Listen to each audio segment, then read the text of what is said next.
Good morning, friends. Welcome to Thermomixing Adventures. Lisa here. Today, the fridge is bare and just about the freezer. Not quite as bad, the freezer, but it is time to go shopping tonight because I don't think I've shopped since I went to Perth. Not a proper shop. We've dropped into IGA and grabbed something the other day. Oh, the dried fruit to make hot cross buns. But otherwise, I've not done a proper shop in weeks. I think it's probably 3 weeks. So we're on the end of what we've got. There's no zucchini, there's 2 carrots, thankfully we grow pumpkins, potatoes, sweet potatoes, so we don't need to get those. But it means today, and I'm not shopping till tonight because I don't like shopping in the daytime. I like it when there's no one there and I can just get what I need. So today it means I'm pulling things together, and I was yesterday as well, to just, morning tea, lunch, afternoon tea, dinner, all the things. And our house is, thankfully, like yours, full of ingredients. So come with me today, we're going to do some juicing and learn about the skill of juicing with our Thermomix. Now you can do this on a TM31, TM5, TM6, and I'd like to say a blender, but probably not the same. So come with me today, say hi if you're watching on. We're going to talk a little bit about the TM7 as well, because I was really fortunate in Perth that I got to spend a day cooking on the TM7, so I want to tell you a bit more about that. So let's get into this. Now, simple things. I have put, this morning, we have some oranges coming off the tree. They don't look fantastic, they look very green, but then they've got this little bit of orange on them. So I've cut up some of those. I've got 2.5 homegrown oranges off the tree, so we're going to put those in. Actually, I might weigh this for you so it gives you an idea. Obviously I'm making for 6, you won't be. You might be making for 2 or 4 or anything in between, maybe just yourself. You don't need this much, okay? So don't feel like you have to. You will notice when you make your homemade juices, often they separate if you leave them in the fridge, and you just need to shake them to combine them back up. By the way, I'm not putting any sweetener into this today. I've got some frozen mango I'm going to chuck in, and some dragon fruit. You'll see the pink on that one. And all I've done here, by the way, is I've cut off the outers. It doesn't have many seeds. I would suggest taking the time to take the seeds out. They end up weird in there. There's apple seeds you can leave, pear seeds you can leave, but the citrus seeds, they just do weird stuff in there. I'd like to say they remind me of fingernails. I don't know how I know that, but I feel like that's what they kind of cut into. So there's 360-ish grams of oranges. I've got some frozen mango, okay? So we buy that at the markets, and we often use it to make Freddy Dream. Thought it might be really nice in there today. And then just for something a little special, the kids pulled in some dragon fruit the other day off the tree and froze it. Maybe 3 of them? I can't remember. So I thought that might be pretty in there as well. It is frozen. It won't stay frozen for long though. That's going to blitz up. Now the trick to juicing is actually ice. Okay, ice breaks up the fibers of your fruit. So I have a cup of ice that goes in now. Now at this point here, we're going to blend it up. Now if you've had a demo with me over the years, and you chose quick fruit sorbet, this kind of resembles the beginning of quick fruit sorbet, except we put sugar into it. Now, if you have a sweet tooth, of course, feel free to mill sugar down at the first step. I find because I've got homegrown stuff, they tend to be super sweet, and it's okay. So we need to put our lid on. Now, it was probably 600 grams before the ice, I'm going to guess. I actually didn't look, sorry guys.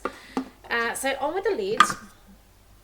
Now, we're going to bring up on our TM7, we have a blend mode. Now, TM5, TM31, you don't need a blend mode. Yours isn't quite as powerful as the TM6. TM6 friends, you need the blend mode. We have multi-textures in here, and if you want longevity from your blades, okay, you need to use the blend mode. Now, hear me out here about this. So, in my bowl at the moment, I have ice, I have frozen dragon fruit, I have frozen mango, and I have fresh oranges. I don't have water yet. I will be adding water, otherwise this will be a very thick slushy. It's a very healthy slushy. If you've done that quick fruit sorbet, I call it the healthy 7-Eleven smoothie, okay? Or slushy, sorry. But on a TM7, because it's so powerful, it has all these textures, your blades are going to wear the brunt of that. So as it hits the different textures, it's a bit like, and if you've been around a long time, you've heard me say it, it's like taking off in your car at the traffic lights, putting your foot to the floor, hitting a pothole, hitting a speed bump, hitting the curb, and it's jutting the car, okay? So the blades are getting jutted. Now, one texture, not a problem. Multi-texture, if I chuck some more banana in there and some yogurt and especially smoothies and stuff like that, your blend mode is important so that your bearings, so your machine will not wear out. Okay, your machine, it's magnetically driven. If you've got a pacemaker, do not hug it. Okay, it's too close, don't do that. But your blades are what have the bearings in it. And that's what actually creates blades that, I was going to show you my blades. I think I've got broken blades in here. However, something's jammed in my drawer and I can't open it. Hang on. Oh, I do have a set. Well, I have half a set. I knew I had some somewhere. So this is a set of broken blades. You'll notice it's missing a little bit off the bottom. So let me just grab these blades off these back rolls. Now, it is inevitable and there's no denying it, okay? Just like tires on your car, the blades you're wearing parts. At some point in time, they're going to need to be replaced, okay? It's just life. Nothing, we don't have to service our machines. We will have to buy new blades from the mix shop at some stage, okay? It's just, if you're going to use a Thermomix, that's how it's going to be. But this is helping prolong their life a bit further. So you'll notice my full blades that haven't, they've got all their parts to it. You'll notice this one is actually only half size. It's actually sheared off is the word, in the middle. And it's before it went to that stage, it got to the point where this grey bit was wearing away. I was getting what was called confetti in the bowl. Check your blades today. Do me that favour. Okay, if you have a Thermomix and you're watching this video, by the way, this wasn't on my to-dos for today. I was juicing, but let's talk blades. I want you to get out your blades and I want you to look for a couple of things. I want you to check that there is a nice hole. There should be a hole but between in there. See where the little hat comes down? There should be a nice little hole there, and there should also be a hole there between the green. And yours might be grey. If you have a TM31 or a TM5, I feel like this part was grey, not green. If they are sitting on each other or there is rub marks on that, it's the sign that your blades are wearing. Go to the mix shop, buy a spare set, and then even when you get them, put them in and put your spare set away, just as spares, okay? They'll still work for some time, but it means they're on their way out, okay? So that should have a really nice little, probably, what's that, about 3 mil hole, 4 mil hole here, and another one under that blade cap. I actually remember the very first time I realized my blades were going back in, I think, TM5 days. And I was like, yay, these blades are awesome. I can easily clean under that little knob there, under the blade thing, because little did I know and little did I realize at the time, it had dropped down and it was rubbing and putting confetti in my bowl at this point here. And it was grey back in the day, or black, I can't remember. But so my base had these little rubbery bits all the time in it. And sometimes you'll find a little bit of greasy oil in your little rosette in the base as well. And I was like, sweet, these are awesome blades. I can clean really easily under it. But little did I know that was the sign that they were actually on their way out. So healthy blades have a nice gap down here and a nice gap here under the little head, okay? So good morning, Kelly. Lovely to see you on today. And by the way, with your little seal here, don't completely remove it. Eventually it will lose its stretch. Just pull it down if you want to clean under it. And just pull it back a little bit, not all the way off, and you'll be able to clean under that, okay? So if that worries you, I've got to say, I mean, my blades go through the dishwasher. There's nothing under them, and I don't pull that back. There could have been surprises under there. So there you go. Get out your blades today. Just check. And if, as I said, if there's signs of wear, get a spare pair. Put them in the machine and put your spares away for backup. But well worth checking that out as well. That's your blades. They never need sharpening. The speed and the shape is what cuts. Remember, when they do come, those of you who have new Thermomixes on the way, super sharp. Super duper uber sharp, okay? Don't look sharp, really sharp. Don't cut yourself on them, please. Anyway, let's get back to this. So there's your blade health. And yeah, two things can happen. Either your blades start free spinning, or eventually they get this stage where you don't have the lower portion anymore. And to get this bit out of your base, because it'll be upside, like it'll be in your base, in the rosette, you got to tip your machine upside down and it'll fall out. So let's finish this. So blend mode. If you are on a TM31, TM5, up to speed 5, increase gradually to speed 10. And then let it go until it's nice and smooth. The ice is what smooths it out. So up we go for a second to speed 10 on the TM6 on blend mode, 30 seconds.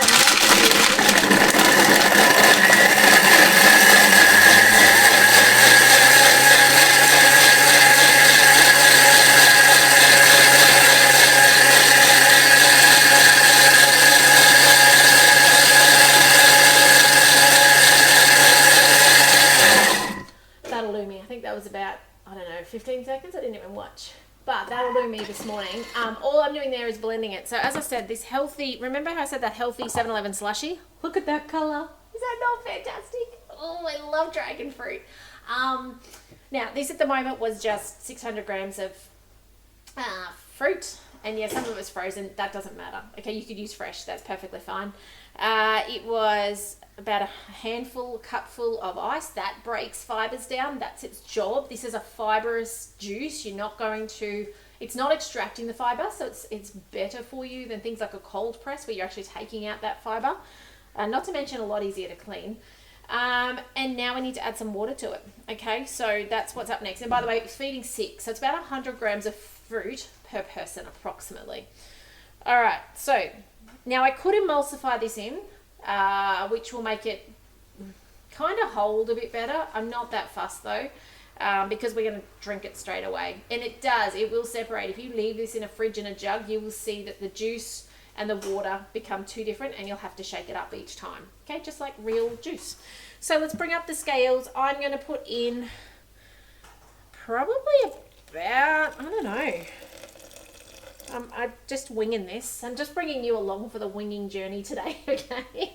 So that was 350 grams.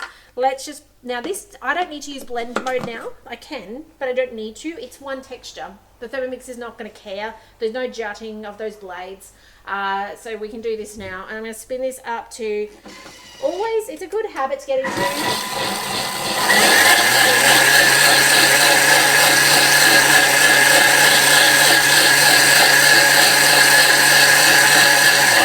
Just giving you about 10 seconds. If you are ever worried about texturing things, it is a good idea to start at 5 and go up. I mean, I don't have multi-texture in there right now, so it's not an issue. And by the way, if you're thinking about how does this work on a TM7? Now your TM7 overspeed 2 you will hear. It's a duller sound, yes, because you've got a double casing on it, but you will still hear it. If you are milling nuts, you're going to hear it still. It's not, as I said, not as loud, but the fascinating thing over all these years of being in different homes is it so depends on where your Thermomix is as to how loud it is. When I've done demos in homes where we've put it on the bench, we've faced out into the dining space, it is a completely different sound to if it's put facing the other way into a, I guess you could say, an enclosed space behind. So if you ever thought, oh my gosh, my Thermomix seems really loud, try putting it somewhere different in your kitchen. Is it acting like a megaphone and it's shooting the sound out? Or is it actually got something behind that's dulling the sound? And you'll notice the same on a TM7 as well. However, it does have a casing, so it does dull those sounds a little more than you'll notice on TM7. And under speed 2, you do not hear it kneading, you do not hear it pre-clean, you do not hear it cooking in that under speed 2, which is super cool. I'm going to taste this and see if I can put a bit more water into it. I've got, I don't know, just over a litre in there, and I'll show you the texture. But I want to see if it's, I guess, strong enough or not strong enough. It's perfect. I don't need to do anything to that. That is divine. Between the dragon fruit and the mango and the orange, that is so good, guys. Now, you may not have dragon fruit. This does not have to be dragon fruit. This could be pineapple. This could be apples, pears, which is seasonal at the moment, by the way. You've got your pears and your apples that are in. They're not that expensive at the moment. I'm just going to taste them all because they're so yummy. It's really good. So whatever you've got on hand, and if you have grandkids and they eat like 2 bites from an apple or 2 bites from a pear and half a banana, put them in the freezer. Make them into an ice cream, make them into a juice, recycle them, reuse them. I mean, you might have chickens or something or a compost pile, but you can turn them into amazing things with your Thermomix. And you know what, the other trick, if you've made a juice and it's not right, you're like, man, too much ginger, too much this, too much that. Don't waste it. Chuck in some sugar, chuck in some cocoa powder, blend it up, and then you've got a beautiful ice creamy sorbet that no one will know used to be from juice. That just for whatever reason, maybe the oranges didn't have flavour to them. It'll be like a Jaffa one. It'll have that sneaking little orange flavour, but then it'll have the chocolate through it. So yeah, that's another little tip as well. So don't ever throw out something if it's just not quite right for whatever reason. Probably usually right, the fruit wasn't quite ripe enough and it just hasn't cut through that nice flavour. Sugar, cocoa powder, chocolate and some more ice. Okay, all the way, a kilo of ice is what you put in, and then you'll have beautiful ice cream ready to go. The only trick with that ice cream is it's got such a high water content in the ice, you can't freeze it and then expect to be able to put a spoon through it. In that case, with that, you need to be putting it into like ice block molds so that then you can get it out and have it as like on an ice block stick. Or the other trick is you can put it into an ice cube tray and then re-blitz it as you need it and as much as you need it. And it's just beautiful. As I said, it's a healthy 7-Eleven slushie. So, have a lovely rest of your day. I missed seeing you guys over the Easter weekend. I hope you had a lovely one in whatever you were doing. I am going to come to you this week. I've got some main meals to share with you. Those of you who are over on Patreon as subscribers, you'll see that every month I put up a planner of all the month's worth of dinners. And I'm going to share some of those with you guys as we finish off this month. I love having that planner there. It just takes my brain work, like it makes it easier when it comes to dinners. I mean, my kids are in charge, but hey, here's what's on the planner. You can, well, they don't always do it, but hey, it's there. If you want to do it, it's there. So, anyway, guys, have a fantastic day. Take care in all you're doing. If I can help you with your Thermomix, hello, Andrea. Reach out. I'm here to support you. If you've got questions, tmxingadventures.com.au. TM6 run a run out sale at the moment. If you live in Australia, TM7 we're on pre-orders. I'd love to help you get a TM7 in your kitchen, and then most importantly, get the most out of it. So only 32 days till I get my TM7. I'm so excited, and I have earned my TM7, which I'm super excited about. I earned it a little while ago, but I don't tend to sing and dance about that stuff. But I'm excited to get that and start sharing it with you as well. But otherwise, guys, take care. I'll see you in the next video soon. Bye for now.